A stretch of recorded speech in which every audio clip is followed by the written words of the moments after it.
Okay, so yesterday I made a video talking about the Lions quarterback room and what it'll probably look like next year and kind of what to expect out of the quarterbacks in Detroit next season. And I want to do that for every position on the team. And today I'm going to be talking about the running backs. So currently we have 6 running backs on the roster. We have Wes Hillis, Bose Scarborough, Ty Johnson, Jason Huntley, DeAndre Swift, and Carryon Johnson. So as I did yesterday, I'm kind of going to start with the backups, the lower kind of guys that probably won't make the team or will be on the practice squad next season, and kind of get them out of the way, and then get to the starters and who I expect to be very good next season. So we'll start with Wes Hillis. I don't think he'll make the team. We just have so much depth at the position. We're not going to carry 6 running backs. I mean, he did okay in the one game he played. He played against Tampa Bay. I believe he had 10 carries for 21 yards and 2 touchdowns. So he did score twice in that game, but he's not gonna beat out Carryon Johnson. He's not gonna beat out DeAndre Swift. Jason Huntley will probably get a role just because he's a rookie. They're gonna try to keep him and see what he can become. I really like Ty Johnson. I think he showed a lot of flashes, especially late in the season last year, and I don't think they're going to cut him. And then I think Bose Scarborough is going to make the team as our power goal line back. So I just feel like Wes Hillis won't really have a role to play next season. So that's kind of why I don't think he'll make the team. I think that he's going to be the first Detroit Lions running back to get cut. So that was kind of an easy decision. But after this, the last 5 running backs are tough because I like all of these running backs. And I think probably one of them is going to make the practice squad between Ty Johnson and Jason Huntley. And then I think they'll carry 4 on the roster because that's what they did last year. So in week 1 last year, they had 4 running backs on the roster. And I'll go over that later, who it was. So Ty Johnson is the next running back I'm going to talk about. Last year, Todd Johnson had 63 attempts for 273 yards, but unfortunately could not get in the end zone. He played in 15 games, but didn't really get a lot of carries in any of them. He had one game with a lot of carries, but he really didn't do a whole lot. So they stopped giving it to him, and they kind of started leaning on Bose Scarborough a little bit more. But I mean, he's a good returner, and then, like I said earlier, he shows flashes. He just needs to get more consistent. In the last game of the season, Week 17 against Green Bay, he had a 40-yard run where he just broke through the middle and ran for an easy 40 yards and just showed really good burst and power and speed. And if the Lions can get them more consistently, maybe he'll get the ball more. But I just don't think that he's good enough to beat out Carryon Johnson and DeAndre Swift for the 2 starting backs, and don't think he's powerful enough to beat up Bose Scarborough as the goal line back who's going to vulture touchdowns. But I think that he might make the team, and if not, he'll definitely be on the practice squad, and he'll get pulled up if there are any injuries.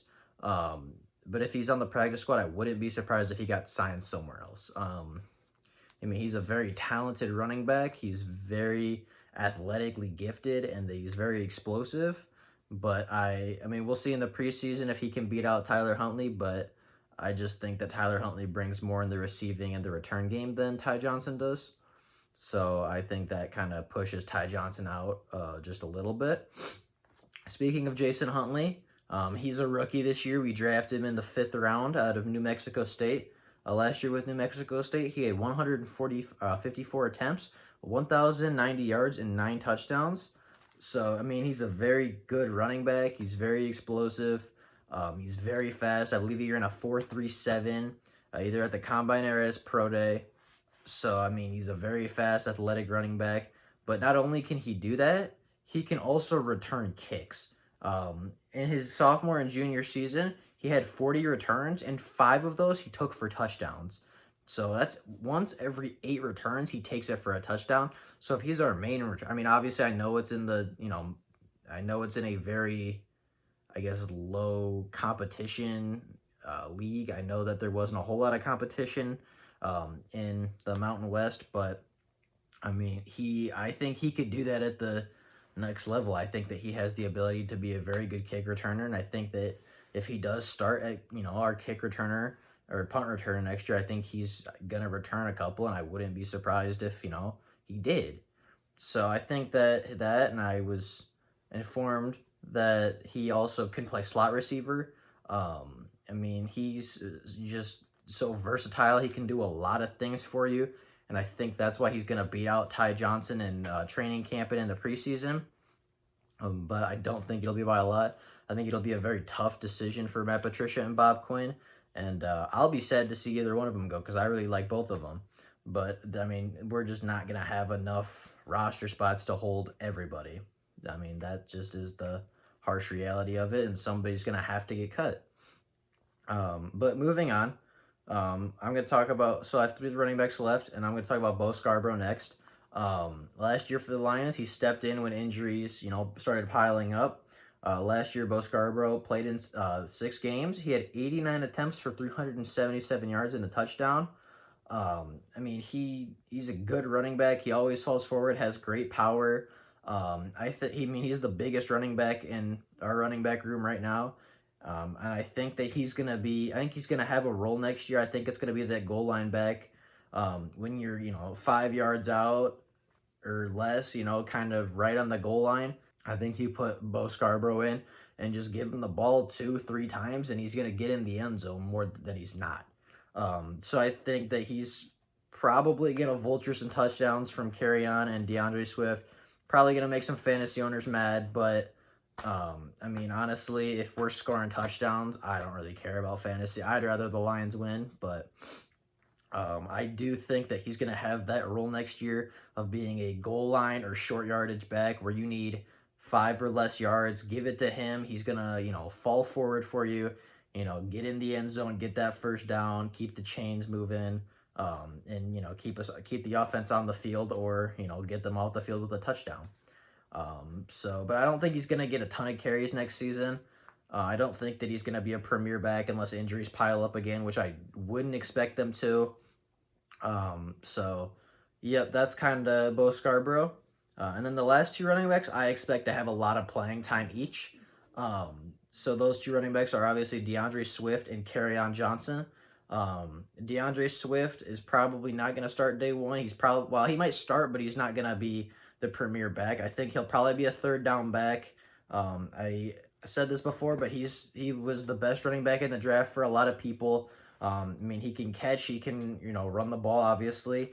Last year with Georgia, he had 196 attempts for 1,218 yards and 7 touchdowns.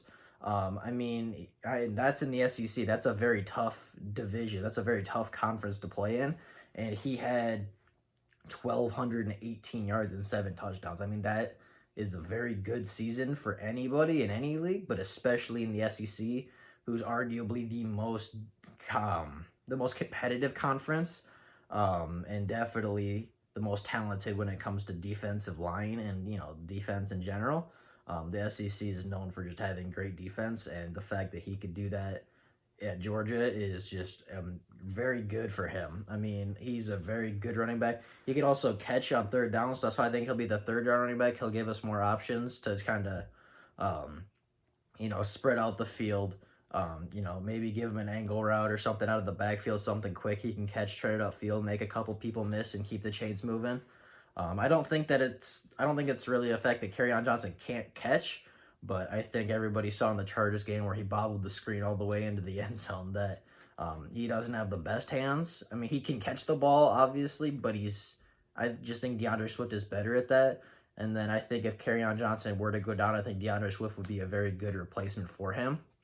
And then the last running back on the list, the last running back that is on the roster right now is Carryon Johnson. He will start week 1 if he, as long as he's healthy, as long as something doesn't happen in training camp or the preseason. Last year with the Lions, Carryon Johnson only played in 8 games, unfortunately.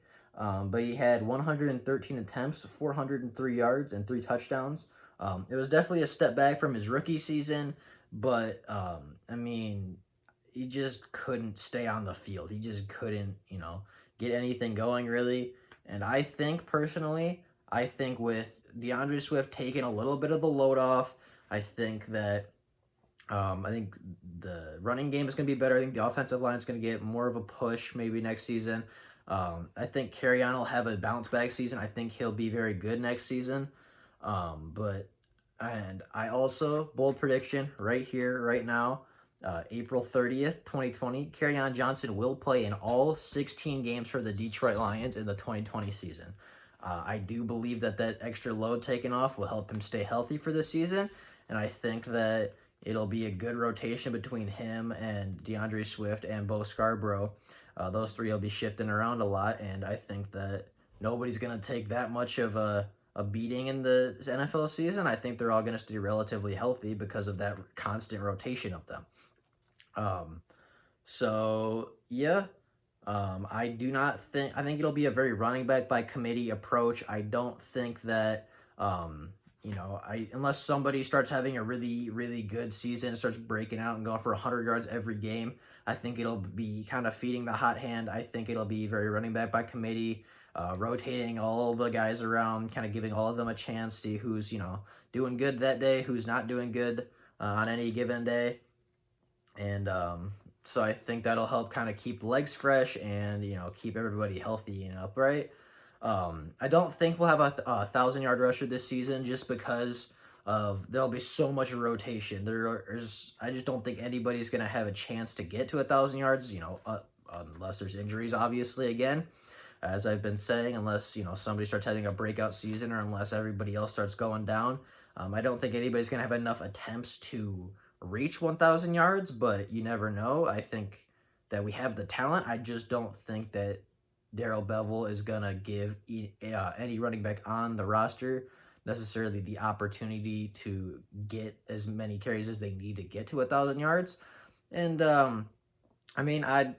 stats isn't a big deal to me. If you rotate your running backs enough so they're all healthy, they all make a good impact, and you win football games, I don't think that anybody's going to complain about their stats.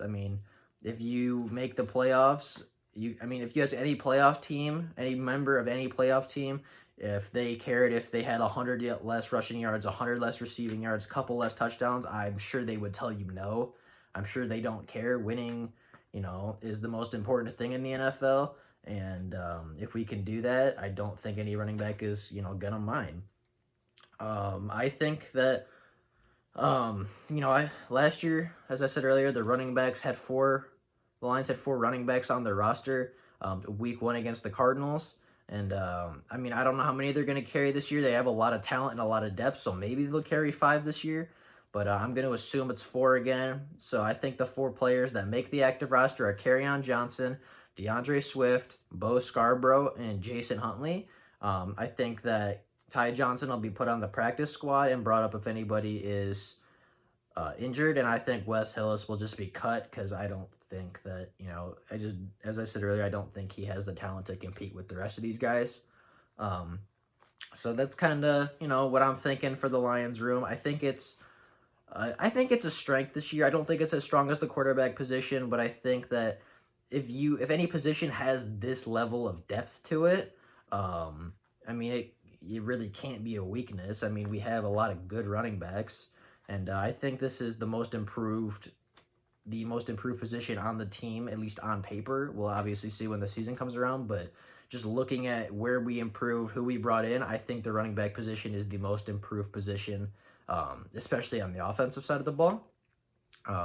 But that's kind of all I got for you today. I just kind of wanted to get that out there. I'm trying to do one of these every single day. Tomorrow I'll probably do receivers, and then I'll get to the offensive line, and then I'll go move over to defense. So consider liking the video and subscribing to my channel. I appreciate everybody that does so. I'll see you guys next time there's Lions news, or if there's no Lions news before tomorrow, I'll see you when I do the wide receiver breakdown. Thanks. I'll see you guys later. Bye.